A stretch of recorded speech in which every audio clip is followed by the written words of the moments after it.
Hello, నేను మీ మీనాను, బోరుబావికి బలైన చిన్నారిని. నన్ను కాపాడాలంటూ మీరు ప్రార్థించినందుకు థ్యాంక్స్. కానీ నేను ప్రాణాలతో బయటకు రాలేకపోయాను. బోరుబావిలో నుంచి మీకు కనపడనంత, మీ పిలుపుకు వినపడనంత దూరంగా వెళ్ళిపోయా. ఇప్పుడు దేవుడి దగ్గర నుంచి మాట్లాడుతున్నా. అమ్మా, నాన్న ఎలా ఉన్నారు? నేను లేనని, దూరమయ్యానని బాధపడుతున్నారా? ఎందుకమ్మా ఏడుస్తున్నావు? 2 ఏళ్లు కూడా రాకుండానే నేను దేవుడి దగ్గరకు వెళ్ళిపోయానన్నా? బాధపడకమ్మా, నువ్వేడుస్తుంటే నాకు ఏడుపు వస్తోంది. ఏం చేస్తా?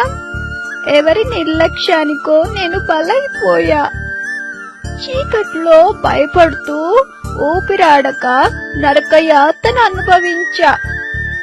చిన్నారి చిన్నారి అని నువ్వు పిలుస్తుంటే నీ దగ్గరికి రావాలని ఎంత తల్లడిల్లిపోయానో. నా ప్రాణమంతా నీకోసం ఎంతగా కొట్టుకుందో.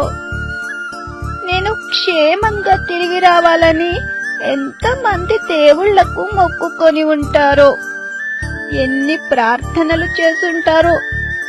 మనుషులు చేసిన తప్పుకు దేవుడేం చేస్తాడమ్మా? బోరుబావి దగ్గరకు వెళ్ళొద్దని ఎందుకు చెప్పలేదమ్మా? చిన్నారి అని అప్పుడే ఒక్కసారి పిలుచుంటే ఇప్పుడు మీ ఒళ్ళో ఆడుకుంటూ ఉండేదాన్ని. అక్షిత అక్క, నువ్వు ఏడవద్దక్క.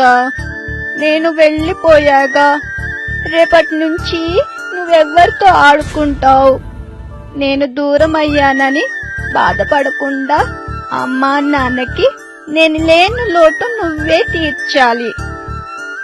చివరిగా అందరికీ ఒక మాట చెప్తున్నా. ఆంటీ, అంకుల్, మీ పిల్లలు జాగ్రత్త. నాలా మరెవరు బోరు బావులకు బలి కాకూడదు. మరెవరు మా అమ్మా నాన్నలా బాధపడకూడదు. నోరు తెరిచిన బోరు బావులను మూసేయండి.